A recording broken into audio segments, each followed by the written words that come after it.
Alhamdulillah nahmaduhu wa nasta'inuhu wa nastaghfiruh wa na'udzu billahi min shururi anfusina wa min sayyiati a'malina man yahdihillahu fala mudilla lahu wa man yudlil fala hadiya lahu asyhadu an la ilaha illallah wahdahu la syarika lahu wa asyhadu anna Muhammadan 'abduhu wa rasuluh. Allahumma shalli wa sallim ala sayyidina Muhammad wa ala alihi wa sahbihi ajma'in, amma ba'd. Wa ya al-hadirun rahimakumullah, usikum wa nafsi bittaqwallah wa ta'ati la'allakum turhamun. Qala Allah subhanahu wa ta'ala fil Qur'anil Karim, a'udzu billahi minasy syaithanir rajim. Bismillahirrahmanirrahim. يا أيها الذين آمنوا اتقوا الله حق تقاته ولا تموتن إلا وأنتم مسلمون. صدق الله العظيم. Jamaah Jumat yang sama dimuliakan, dirahmati dan diberkati oleh Allah Subhanahu wa taala. Marilah senantiasa menghambakan diri kita ke hadirat Allah Subhanahu wa taala dengan banyak memuji Allah, banyak mengucapkan alhamdulillahi rabbil alamin. Segala puji bagi Allah, Tuhan semesta alam. Ayat ini wajib kita ucapkan sebagai umat Islam dalam sehari semalam sebanyak 17 kali, karena ayat ini masuk dalam syarat sahnya salat kita. Ayat ini terdapat di dalam surah Al-Fatihah, yang mana di dalam salat kita wajib hukumnya kita membaca surah Al-Fatihah sebanyak 17 kali, karena dalam salat kita berjumlah 17 rakaat. Begitu juga sebagai wujud cinta kita kepada baginda Rasulullah sallallahu alaihi wasallam, wajib hukumnya sebagai umatnya Rasulullah bersalawat kepada Rasulullah sallallahu alaihi wasallam. Tidak diterima suatu doa, tidak diterima suatu ibadah kepada Allah Subhanahu wa taala tanpa salawat kepada Rasulullah sallallahu alaihi wasallam. Tidak sah salat Jumat kalau hati tidak bersalawat kepada Rasulullah sallallahu alaihi wasallam. Tidak sah salat maid kalau orang yang melaksanakan salat tidak mengucapkan salawat kepada Rasulullah sallallahu alaihi wasallam. Jamaah Jumat yang sama dimuliakan oleh Allah. Adapun judul khutbah yang saya akan sampaikan pada kesempatan ini adalah konsep imsak di dalam Al-Qur'an. Berbicara tentang iman, berbicara tentang takwa, tentunya kita sudah pahami bersama. Setiap hati selalu menyampaikan, selalu memanggil di dalam khutbah pertama dan khutbah keduanya, dan juga masuk dalam rukun khutbah untuk mengajak untuk bertakwa kepada Allah Subhanahu wa taala. Ya ayyuhalladzina amanu taqullaha haqqa tuqatih wa la tamutunna illa wa antum muslimun. Hai orang-orang yang beriman. Kenapa Allah Subhanahu wa taala mengawali dengan memanggil hai orang-orang yang beriman? Tidak dikatakan ya ayyuhal Islam, ya ayyuhan nas, ittaqullaha haqqa tuqatih wa la tamutunna illa wa antum muslimun. Allah tidak memanggil orang Islam, Allah tidak memanggil manusia dan sebangsanya di dalam beriman, dalam bertakwa kepada Allah Subhanahu wa taala. Kapan kita meraih takwa? Setelah kita melaksanakan perintah Allah. Maka yang dipanggil untuk melaksanakan salat, yang dipanggil untuk melaksanakan puasa, diawali dengan ya ayyuhalladzina amanu. Hai orang-orang yang beriman. Pertanyaannya, Apakah kita termasuk orang yang digariskan orang yang beriman? Apa cirinya? Apa buktinya bahwa kita sudah beriman kepada Allah? Bukan dilihat dari pakaiannya, bukan dilihat dari gelarnya, walaupun itu bergelar profesor, doktor, kiai, haji, bukan itu yang menandakan bahwa dia adalah orang beriman. Jamaah yang sama dimuliakan ini. Siapa yang mengakui bahwa kita sudah beriman? Kalau kita ditanya kita beriman, maka semua berkata saya beriman. Tetapi belum tentu Allah mengakui kita sebagai orang yang beriman. Kapan kita beriman? Sejak kapan kita beriman kepada Allah Subhanahu wa taala? Apakah ketika kita dilahirkan kita beriman? Sebelum kita dilahirkan, sebelum roh ditiupkan ke dalam jasad kita, Allah bertanya kepada roh. Apa pertanyaannya roh? Sama pertanyaannya rohnya Nabi Adam dengan roh kita. Alastu bi rabbikum, bukankah aku ini Tuhanmu? Pertanyaan ini adalah pertanyaan semua roh, yang khususnya roh umat manusia. Alastu bi rabbikum, bukankah aku ini Tuhanmu? Siapa yang ditanya? Roh.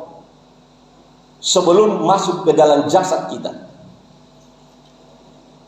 Maka kita menjawab, roh itu menjawab, qalu bala syahidina, benar engkau Tuhanku dan aku bersaksi. Inilah syahadat yang pertama kita ikrarkan ketika kita masih di alam arwah.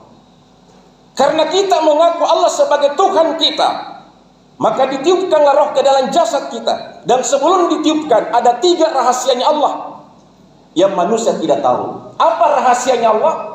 Hanya Allah yang tahu. Wa ajalahu wa amalahu wa rizqikahu. Ajal kematian manusia tidak tahu. Ajal kematian bukan datang kepada orang yang sakit, bukan datang yang sudah lanjut usia, tapi datang pada waktu yang telah ditentukan oleh Allah Subhanahu wa taala ketika ditiupkan roh ke dalam jasad kita. Ajal manusia tidak tahu. Hanya Allah yang tahu. Malakul maut juga tidak tahu. Rasulullah kekasihnya Allah tidak tahu namanya ajal. Kenapa? Rahasianya Allah. Kalau rahasia ditahu bukan rahasia. Jadi kalau ada rahasia kita sudah ditahu oleh saudara kita, oleh teman kita, bukan rahasia lagi. Rahasia itu hanya kita yang tahu dengan Allah. Tidak boleh disampaikan kepada siapapun.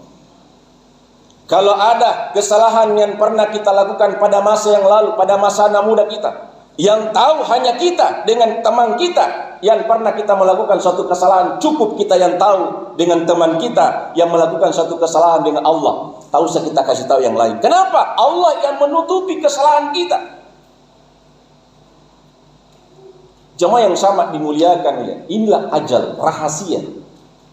Karena rahasianya Allah datang, kita tidak tahu. Apakah setelah kita keluar dari masjid ini Allah akan menjemput kita? Malakul maut akan menjemput kita? Tidak tahu. Karena kita tidak tahu, maka kita harus selalu siap. Di mana siapnya? Siapnya ketika mau tidur dan bangun dari tidur. Yang ketiga, siap ketika melaksanakan sholat dan siap ketika tinggalkan rumah kita. Jadi kesiapan itu menghadapi namanya mati subra, mati kecil itulah tidur. Disinilah kita belajar, jangan sampai terakhirlah tidur kita. Dan setelah kita dibangkitkan, dihidupkan kembali setelah kita bangun dari tidur. Di situ juga kita diajarkan oleh Rasulullah sallallahu alaihi wasallam jangan langsung bangun ketika bangun dari tidurnya. Kalau kita miring kanan atau miring kiri, bagaimana caranya kita bangun? Kita akan bangun tidak miring kiri dan tidak miring kanan. Kita nanti dibangunkan di dalam kubur, kita sudah mulai belajar bangun ketika dibangkitkan di alam kubur. Bangunnya bagaimana? Bukan bangun kiri, bukan bangun kanan, tetapi kita hadapkan wajah kita ke aras, ke langit. Dan sebelum kita bangun, kita berzikir dulu kepada Allah. Apa zikirnya yang diajarkan Rasulullah? La ilaha illallah wahdahu la syarikalah lahu mulku wa lahul hamdu wa huwa ala kulli syai'in qadir. Subhanallah walhamdulillah wa la ilaha illallah wallahu akbar wa la haula wa la quwata illa billah faghfirli, ampuni dosaku ya Allah. Siapa yang baca zikir ini sebelum bangun dari tidurnya, maka seluruh dosa-dosanya dihapus oleh Allah Subhanahu wa taala. Jamaah Jumat yang sama dimuliakan oleh Allah, itulah yang selalu dipersiapkan. Kenapa ini yang harus dibaca? Inilah yang pertama diwajibkan oleh Allah sebelum kita diwajibkan salat. Inilah zikir ini yang diwajibkan. Jamaah yang sama dimuliakan oleh Allah. Olehnya orang yang melaksanakan haji dan umrah tidak langsung disuruh salat ketika masuk tanah haram, disuruh berzikir, disuruh tawaf, disuruh sa'i. Yang mana yang dibaca itu tadi? Subhanallah walhamdulillah wa la ilaha illallah wallahu akbar wa la haula wa la quwata illa billah. Ada 5 zikir ini ada asbabnya. Siapa yang pertama mengucapkan subhanallah, siapa yang punya itu subhanallah, siapa yang punya itu alhamdulillah, siapa yang punya itu la ilaha illallah, siapa yang punya Allahu akbar, dan siapa yang punya la haula wa la quwata illa billah. Jamaah Jumat yang sama dimuliakan oleh Allah. Orang yang pertama, hamba yang pertama mengucapkan subhanallah adalah malaikat. Itulah zikirnya para malaikat. Ketika diciptakan oleh Allah, malaikat mengucapkan subhanallah, maha suci engkau ya Allah. Itulah zikirnya para malaikat. Dan setelah itu diciptakan Nabi Adam. Nabi Adam tidak langsung disuruh salat, puasa, zakat dan haji. Apa yang pertama diucapkan Nabi Adam? Setelah ditiupkan roh ke dalam jasadnya, setelah sampai roh di mulutnya Nabi Adam, apa yang pertama diucapkan Nabi Adam adalah alhamdulillahi rabbil alamin. Itulah zikirnya Nabi Adam. Itu terdapat di dalam surah Al-Fatihah. Segala puji bagi Allah Tuhan semesta alam. Dalam ahli tafsir menjelaskan Rabbul Alam itu adalah kemahakuasaan Allah yang dijabarkan di dalam 99 namanya Allah. Itulah Rabbul Alamin. Ketika kita membaca alhamdulillahi rabbil alamin, terwakili sama kita nilai pahalanya kita mengucapkan 99 namanya Allah Asmaul Husna. Itulah Rabbul Alamin. Setelah itu diciptakan Nabi Nuh. Nabi Nuh diperintahkan oleh Allah Subhanahu wa taala, tidak langsung diperintahkan salat, puasa, zakat dan haji kepada Nabi Nuh. Apa pertama diperintahkan kepada Nabi Nuh? Hanya diperintahkan mengucapkan kalimat tauhid, la ilaha illallah. Apakah ada yang beriman pada zaman Nabi Nuh? Tidak ada. Padahal tidak diperintahkan salat, puasa, zakat dan haji. Hanya diperintahkan berzikir, tiada Tuhan selain Allah. Hanya 12 huruf, berat. Orang yang tidak beriman kepada Allah, termasuk istrinya Nabi Nuh dan anaknya Nabi Nuh yang bernama Kan'ah. Tidak ada yang beriman pada zaman Nabi Nuh.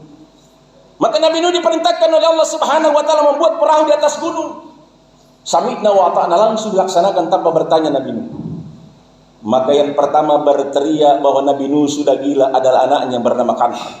Mungkin ketika kita hidup pada zaman Nabi Nuh, kita akan berkata Nabi Nuh sudah gila. Kenapa? Orang buat perahu di pinggir laut, kenapa buat perahu di atas gunung? Tidak masuk akal dalam pemikiran kita.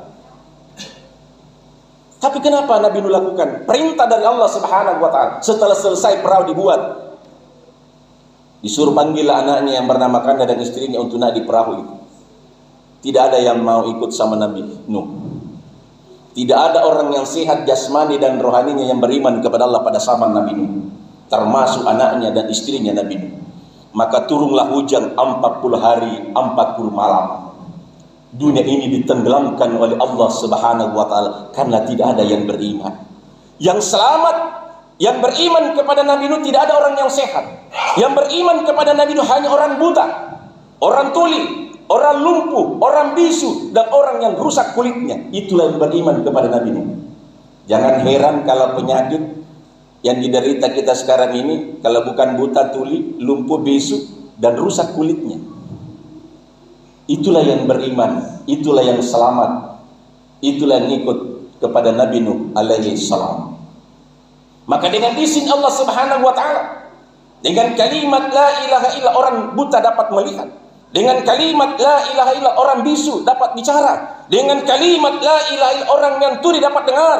Dengan kalimat la ilaha illa orang yang lumpuh dapat berjalan. Dengan kalimat la ilaha illa orang yang rusak kulitnya sembuh dari rusak kulitnya. Apa hakikat yang bisa kita petik di sini? Bahwa inti keselamatan kita kembali kepada pemilik, yaitu la ilaha illallah. Tiada Tuhan selain Allah. Dalam ilmu tasawuf, la ilaha illallah itu 12 huruf. Muhammad dan Rasulullah 12 huruf. Itulah zikirnya ruh kita dan zikirnya jasad kita, Muhammad dan Rasulullah. Ketika kita baca itu Muhammad dan Rasulullah, ketemu dua bibir. Ketika kita baca la ilaha illallah, tidak bisa ketemu dua bibir kita. Ada apa di balik ini? Itu settingan dari Allah, rahasia Allah. Dan jawabannya adalah siapa yang baca di akhir hidupnya, man qala la ilaha illallah akhirul kalami dakhatul jannah. Siapa yang mampu mengucapkan kalimat tauhid la ilaha illallah di akhir hidupnya, dakhatul jannah, langsung masuk surga. Jadi ada yang tidak diperiksa oleh munkar dan nakir, dapat tiket khusus dari Allah yang mampu mengucapkan la ilaha illallah Muhammad Rasulullah di akhir hidup kehidupannya. Maka inilah yang selalu kita minta di setiap sujud terakhir kita, dimatikan dalam husnul khatimah, mampu mengucapkan kalimat la ilaha illallah Muhammad Rasulullah di akhir hidup kita. Diminta itu. Karena jaminannya tidak diperiksa oleh munkar dan nakir, dakhatul jannah langsung. Namanya tiket khusus yang diberikan Allah. Jamaah yang sama dimuliakan oleh Allah. Setelah itu diciptakan Nabi Ibrahim. Nabi Ibrahim juga tidak ada yang beriman pada zaman Nabi Ibrahim. Apa yang disembah pada zaman Nabi Ibrahim? Patung. Berapa patung yang disembah? 360 patung. Dalam 1 tahun, 12 bulan. Dalam 1 hari, 1 Tuhan yang disembah. Maka 360 berhala yang ada di sekeliling Ka'bah itu yang disembah penduduk Mekah pada zaman Nabi Ibrahim. Termasuk ayahnya Nabi Ibrahim yang bernama Azar, penjual patung, pembuat patung. Jamaah yang sama dimuliakan oleh Allah. Setelah Nabi Ibrahim datang menghancurkan berhala itu dengan membaca wa qul ja'al haqq wa saqal batila innal batila kana sahuka. Setelah itu Nabi Ibrahim mengucapkan Allahu Akbar. Allah Maha Besar. Bukan patung yang besar, hanya Allah yang besar. Maka itu zikirnya subhanallah walhamdulillah wa la ilaha illallah wallahu akbar. Setelah itu ketika Rasulullah sallallahu alaihi wasallam Isra dan Mi'raj, setelah sampai di langit ke-7, Rasulullah diajarkan oleh Nabi Ibrahim satu zikir.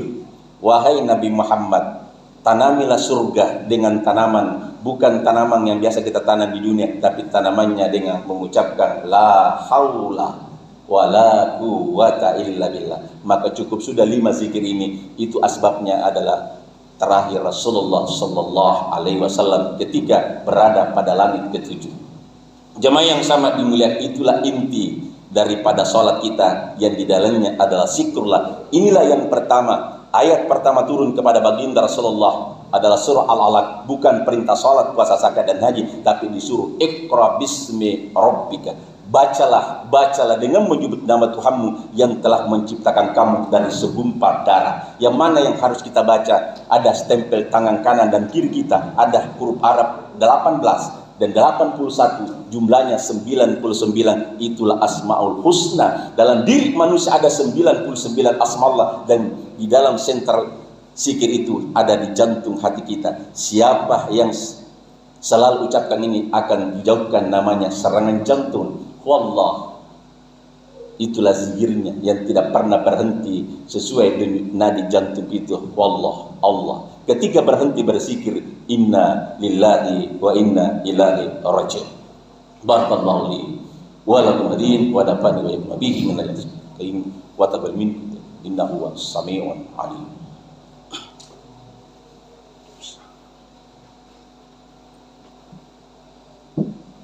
Alhamdulillah. Alhamdulillah kadiran kama aman. Asyhadu an la ilaha illallah wahdahu la syarika lah wa asyhadu anna Muhammadan abduhu wa rasuluh. Allahumma shalli wa sallim ala sayyidina Muhammad wa ala alihi wa sahbihi ajma'in. Amma ba'd, fa ya ibadallah ittaqullaha haqqa tuqatih wa la tamutunna illa wa antum muslimun. Faqala Allah subhanahu wa ta'ala fil Qur'anil Karim, A'udzubillahi minasyaitonirrajim. Bismillahirrahmanirrahim. Innallaha wa malaikatahu yusalluna 'alan nabi. Ya ayyuhalladzina amanu sallu 'alaihi wa sallimu taslima. Allahumma salli 'ala sayyidina Muhammadin wa 'ala alihi wa sahbihi ajma'in. Amin. Allahumma ghfir lil mu'minina wal mu'minat wal muslimina wal muslimat. Ahliyah innaka syami'un karim mujib da'wati ya qadi hajat.